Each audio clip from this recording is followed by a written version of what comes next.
Many were outraged by artworks like the Black Square. This art sold for $60 million US. The question is beauty the reason why art is expensive?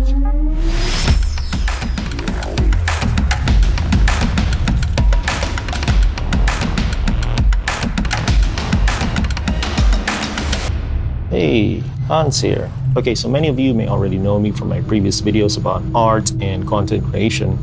If somehow you've encountered me asking you about your art and the story behind it, you'll know exactly why after watching this video. Okay, hear me out. If you remembered earlier when I mentioned about the $60 million Black Square, the painter was Malevich, a Russian painter in 1915 that created the first idea that art does not need to copy reality because there was already a tool for that. It's called the camera. Think about it. Why is the Black Square even considered art? Someone even argued that the artist did not even bother to add color or beauty to this piece of canvas, and yet, despite the many objections, this art sold for $60 million US.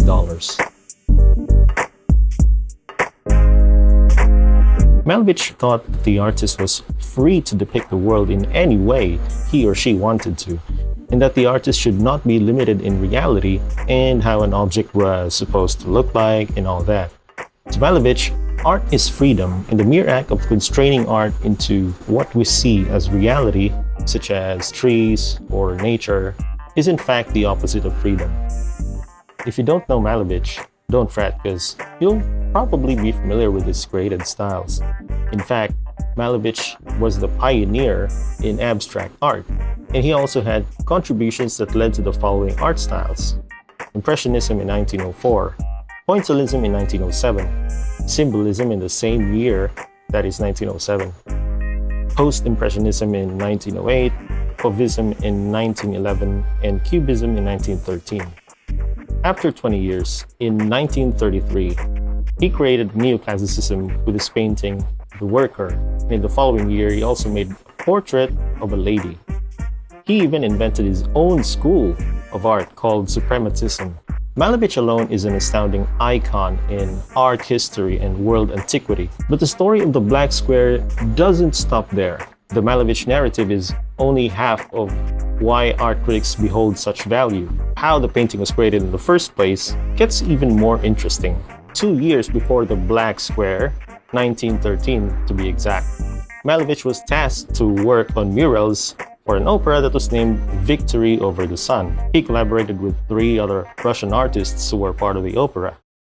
See, that's the thing with collaboration, because since it is literally a shared work and effort between many people, it raises the value of any certain thing, except for garbage. I mean, think of the basic smartphone, for example. Designs in California, artists, if you will, draw the first prototype of a phone. TSMC creates the chips, and Samsung creates the display panels, LG for certain navigation and power modules, and finally companies like Backplane, Uline, and Boxbro make the shiny boxes that sets the mood for your unboxing experience. Collaboration is part of the reason why smartphones are usually expensive. During this opera thingy, at some point, Malevich had the concept of creating a solar eclipse, because remember the title was Victory Over the Sun. And while doing this solar eclipse, he kind of thought about the idea of superimposing a black cross on a circle, which was essentially a black cross on a circle. Fast forward 2 years later, in 1915, he created the Black Square. So to summarize, the decision to create the Black Square in the first place wasn't a simple road. Critics know this because they dig into the history and the actual path of how the art was created in the first place. Some people who did not really know what went on behind the scenes were outraged. Kind of like that math joke when you are asked to find x. Finding x is to go through the complex process of proving and computing the value of x, the meaning of that unknown x thing. In this case, the meaning of art. Plus, oftentimes it is only after the artist's death that the prices skyrocket. Other reasons why certain artworks have reached an unbelievable price might also include being the last surviving piece from a war or the only piece that was made for a king, and these are often tied to the culture itself. the perceived value of art, and it's also the reason why people are compelled to the idea of collecting art in the first place. It's kind of holding a significant piece of history and bearing the feeling of warm pride when a certain piece of time is hanging in your living room. No, not that clock from Shopee. Okay, but how do collectors appraise art? Just like jewelries, appraisal is raising or defining the actual price of the art. Not everyone actually knows the value of art, and there isn't even an exact pawn shop that accepts artwork. And sometimes videos like this are the only real way that you can learn about stuff. And by the way, if you want to support this channel, just buy me a coffee in the link below so that I can make more of these videos that you enjoy. Knowing the price of an art piece is a tedious process. It's transaction, history, foundations, and roots. And bids sometimes get quite annoying, especially if you're the owner trying to explain the meaning of an art to a certain person. This is where NFT comes in. But let's back up a bit and explore how artists actually have their works appraised so you can have a better understanding of how NFTs come to play. The first appraisal happens with you. It's not so hard and requires only a few minutes, but you need to do this if you don't want to get ripped off easily in the art world, because you will be undervalued even by certified appraisers. So just please don't trust anyone in the art world, not even friends. I can't stress this more. Research, research, research. Go to websites like Etsy, Artfire, Handmade, Ruby Lane, and try to see where art style fits. Check the artists in that category and make an Excel file or write down on the sheet of paper the average prices of those styles that are quite similar to yours. Bear in mind, you don't need to set a price on your art in the same exact price as these artists. In fact, don't let their price dictate the price that you want in your artwork. Price based on what you want and what your heart desires, but at least keep these in mind when you're trying to put a value in your art so that you don't, undervalue your art unintentionally. You have to know your value. The next step is to create a paperwork that goes with the art. This is a 2 to 4 page short bond paper that will contain the history, details, dimensions, type, media, use, and other important descriptions of details pertaining to the art. This is called a paper trail, and this paper trail increases the value of an art. Any form of documentation, writing, and description creates the first license that you are allowing the buyer to use and display your art in his own place. The name for this process, the creation of paper trail, is called art curation. And there are also people, especially in France, who have built their entire livelihood based on these services. We call them art curators. After you've done with these, you need to find your next appraiser. Take professional front and back photographs for your own records before you even take it to your next appraiser, just in case something goes wrong. Remember that the back of an artwork is sometimes more important than what is on the front when it comes to proving its authenticity. So from your research, you will also have encountered Google suggestions that will take you to particular experts and panels that you will need to go to for authentication. These are the appraisers that I was talking about earlier. Now listen, this is important. Never sell or consign to the appraiser. And never, ever sell or consign to someone the appraiser recommends. Oh, I forgot to mention, create an agreement. So you should create an agreement, and this should have been in the previous step. But anyway, create the agreement that says that you are transferring the ownership of your art to the buyer only after it is sold or after the payment is made. This should protect you from any potential misuse of your art. Have the appraiser sign your agreement, and they should be willing to do so and have no issue doing it. If they won't do that, just walk away. Alert everyone else in the art community about that person. You also need to decide what type of appraisal that you want. There are many kinds of appraisals, and each will have a different value. To name a few, there are market value, replacement value, and also liquidation value. If your appraiser isn't aware of these, I suggest that you walk away and find someone who isn't trying to take advantage of you. And when you've found one, make sure to always get the appraisal in writing. You want an appraisal that will stand up in court, the legal thing. The appraisal should also include things like the letter of transmittal, an accurate description of your artwork, including the measurements and photographs and any test results, the statement of reason for the appraisal. And this is also something that you need to write for yourself. But don't worry, you can state the obvious reason that you are going to submit your art to an official gallery and they require you to do so. Statements of contingent and limited conditions of the appraisal should also be included in that set of papers that you're going to make. Also, if there are people who are not interested or who go against with what the appraiser told you, then that should also be included as a statement. Take note that if you have any coverage from the video, like features from our channel, you could also include that as a link, which will further the value of the art. And it should also include the appraiser's code of ethics, which is standard for any appraisal forms. And finally, the appraiser's signature.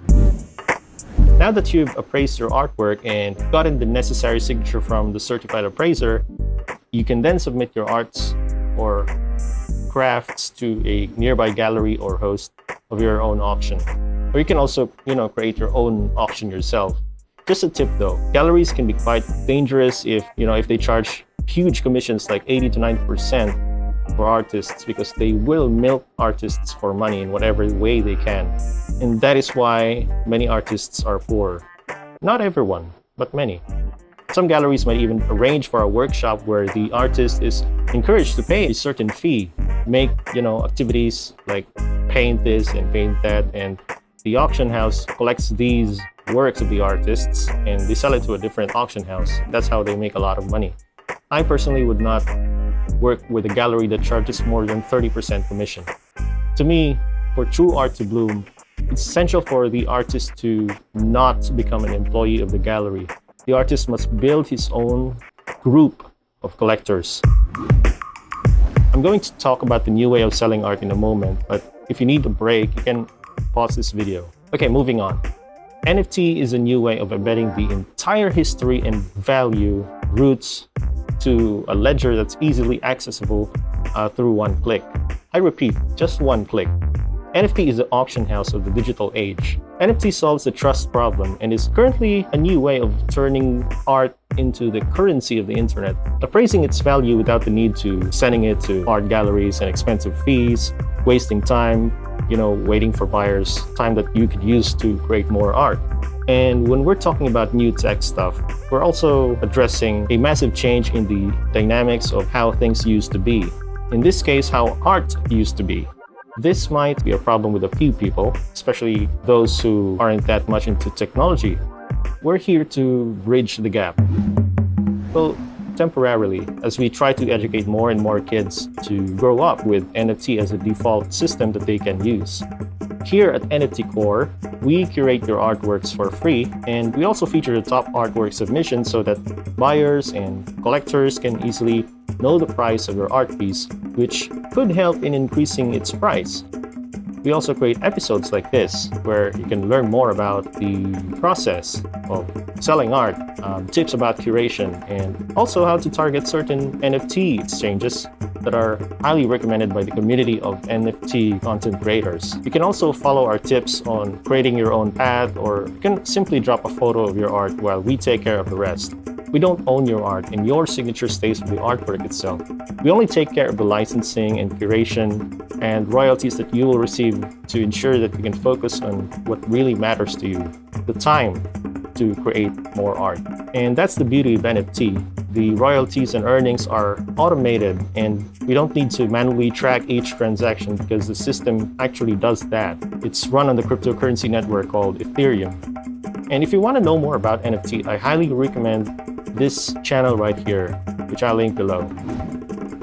When you drop your work with us, we take the time to interpret and create notes, description, a license release form, and your artist profile description that matches your art so that collectors can read through the entire meaning and history, which ultimately help them decide on which artwork to buy from you.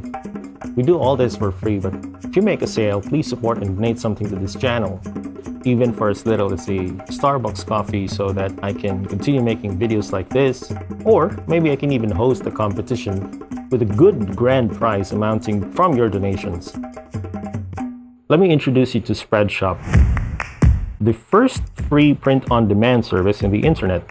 T-shirts and mugs, bags and sweaters, or water bottles, and much more. All you really gotta do is upload your designs, give it a good description, and share your shop to your followers. Or if you're a startup artist and you don't have that many followers yet, you can also sell faster by joining our NFT core Spreadshop community, where you can drop your designs to us and you can take advantage of the huge list of collectors in our VIP circle.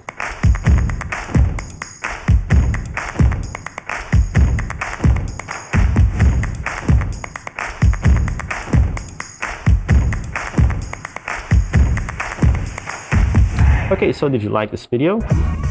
Well, smash that thumbs up button, and if you didn't, well, you know what to do.